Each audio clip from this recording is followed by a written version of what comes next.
Good morning. Welcome to Mayor's Weekly. As always, we're pleased to have you with us.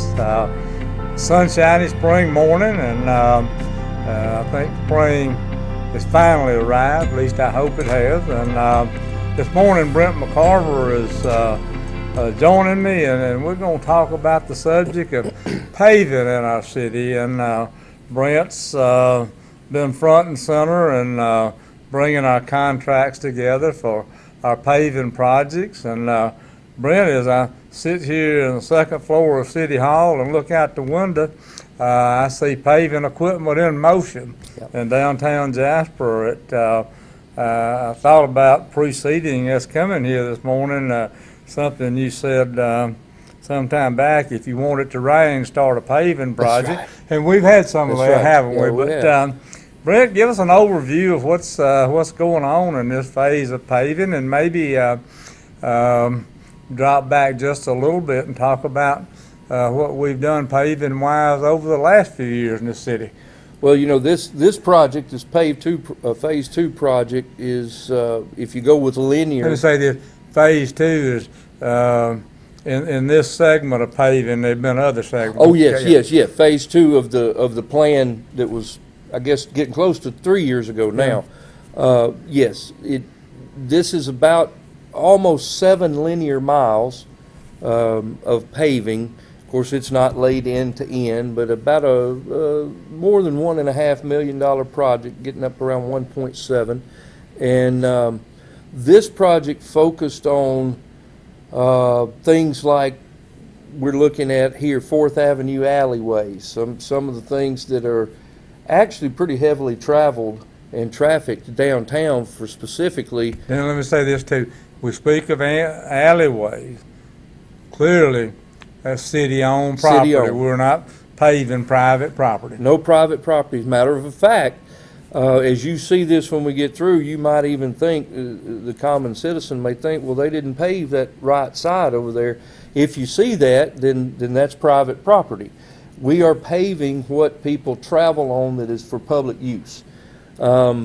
But a lot of those type areas that we're seriously in need, but also more residential.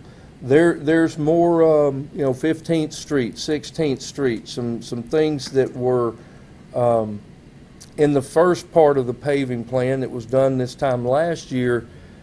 They may not have been as heavily trafficked, so they didn't get in the prioritized of phase 1, and they are in need. A lot of those in West Jasper, we did a breakdown. There's approximately District 5 is number 1 in this particular phase, roughly $500,000 worth of paving. District 4's got right around $400,000. District 3 is getting, District 1 is right at $300,000. Then District 2 and District 3. District 3 being the least amount, but as you look around, those got more in the first round. So, real pleased was talking with Councilman Moore. There's been over $1 million worth of paving in District 5 alone in these 2 phases. So, Crutchfield, Florida Avenue, places like that are what's getting looked at this time around, not your main old Birmingham Highway, not those roads. Well, Brent, one of the things, and just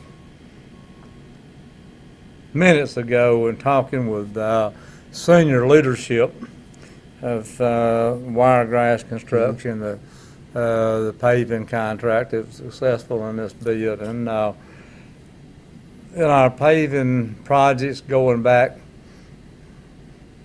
maybe they started 6 years ago, and I called on our council. I said, if we're going to do paving projects, whatever we can do, let's do it right. Right. And they supported that line of thinking, and that's the approach we've taken. I've talked about political paving, a 1/2 inch thick, a mile wide, get you past the ballot box, and then redo it the next year. That's right. We have done none of that kind of paving. In talking with a senior leader with Wiregrass Construction, I said, it's my belief, and I said, I'd like for you to, if I'm off base, you won't hurt my feelings to tell me, but streets don't stay paved, they wear out, they're supposed to wear out. Right. Traffic back and forth, maybe 8, 10 years, you gotta do it again. But I said, I believe, based on how we are doing paving today, milling, getting it right on the front end, when we go back to pave again, we go back to a better platform, a better foundation, whatever, that the work that we have to do to pave those streets again will not be nearly as extensive, and he said that's exactly right. Yes, and one thing I've learned in working in public works, just like anything, the paving we're doing right now, the process, the thought process is 10 years. It may or may not, it may make it, as you said, 7 or 8, but the plan we're looking at is this should be, as far as milling it down and restructuring it, should be 10 years. In the process of that, you're going to have a crack or maybe big trucks, you're going to have a pothole or something like that. That happens. The other thing of the way that you and the council have made it to where we're doing it right up front, our process over the years of being able to repair that as a street department Right.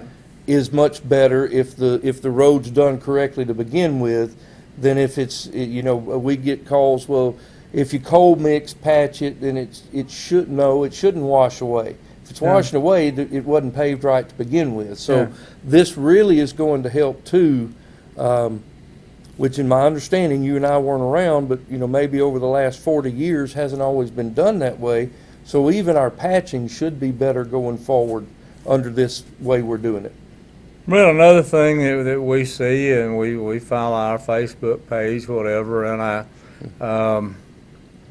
I'm always amazed when people, why aren't you paving? And you're just paving in Jasper. That's exactly right. We're just paving in Jasper because this paving is paid for with Jasper funds. Right. We can't pave in the county. No. Somebody mentioned, why are you not paving Gamble Mine Road? Well, you drive Gamble Mine Road as smooth as top of this table to Right. the city limit line, Yeah. and then it gets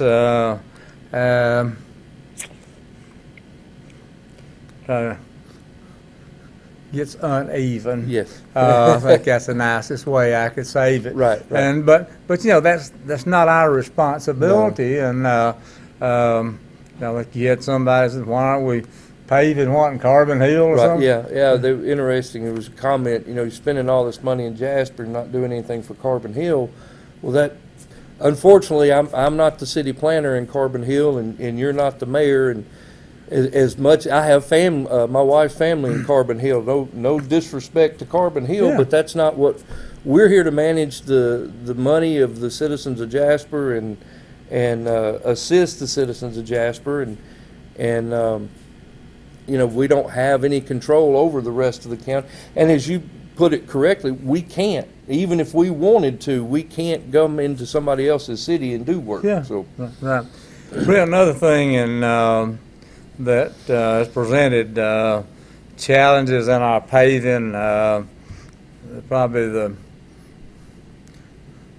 biggest example would be 9th Avenue. Mm-hmm. There's probably not a person living in Jasper today that was a part of putting in concrete streets. Right. Why? Probably that's what engineers of the day recommended. Maybe their belief that Jasper is always going to be a small town and we'll have a few concrete streets and that'll be it. But it's a nightmare for maintaining a wearing surface, that being asphalt, that's less rigid than the subsurface, that being concrete. The concrete shifts, the less rigid asphalt cracks, and Right. And that's why 9th Avenue could never be fixed. We had to go in and spend substantial money on that project, and I'm glad we had the money to spend. I believe 9th Avenue's fixed. But that's going to be a problem in other paving areas. It's going to make paving more expensive. Yes. Take it out, that's probably cost prohibitive.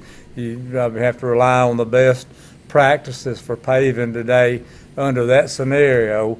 But but that is a challenge in a good number of places here in the city, isn't it? It is. We actually, and one of the other things is, if you haven't been doing it the way your proposal from almost 7 years ago, and the council has allocated the money, as you said, if you haven't been digging down to the base, milling, a lot of times we don't even know that the monolithic concrete is in there to begin with. So we're just paving over on top of it and not realizing, same thing with 9th Avenue, it was the concrete 12 inches down that was causing the problem. A good example in this phase we're doing now, 16th Street and 15th Street. In both of those areas, we're paving over here around Birmingham Avenue. In both instances, when we got down, we had the same thing we had on 9th Avenue. Now, they're much smaller, not as long as 9th Avenue, but in each case, and you know, we made some change orders and got it done right, and there's a process we need to use. But yeah, they're probably going to pop up all over downtown. It must have been something they did at one point in time. Well, nothing we can do about No. that. That's there. We didn't have a hand in it. The wisdom of what was done in the day was probably Sure. solid. Sure. I'm certainly not prepared to critique that. But as you look across the city, we've made great strides in bringing the quality of our streets to an acceptable level. And as you and I talked about, where you're going to have a pothole here and there. Somebody, I think, were excessive with their critiques.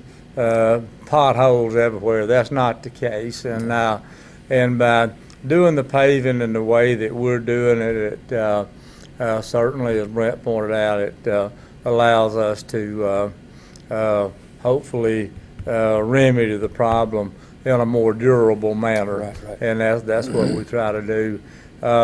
We wind this project down probably, in another 30, 45 days? Well, it's a 105-day contract, and of course, weather plays a part in that. We're very blessed right now, and as you'll see, Wiregrass, I will shout out to them, because when their weather's with them, they are blowing and going. I mean, they're basically milling a day and paving a day and moving on.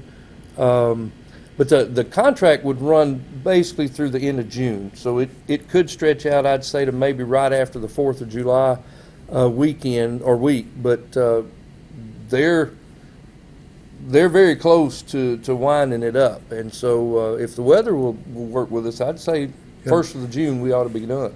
Brent, we'll wind this up, take stock of where we're at, continue to use our engineering firm to evaluate our needs, and this would require council approval, but I think it'll be an automatic that we'll pull together late summer, early fall, and begin planning for another phase of paving in the spring of 2025. Oh yeah, And it's on the calendar. It's on the calendar, and the funding's in the bank.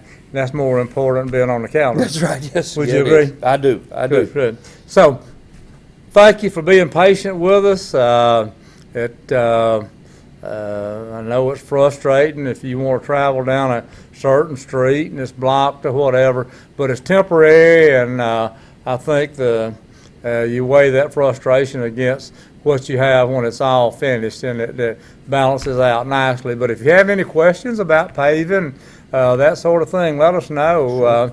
But I said reiterate, we're not insensitive to those folks that want other areas paved, but that falls outside the scope of what the city of Jasper can do. We can only operate within the city of Jasper. So good to have you with us today, and we'll look forward to being with you next week.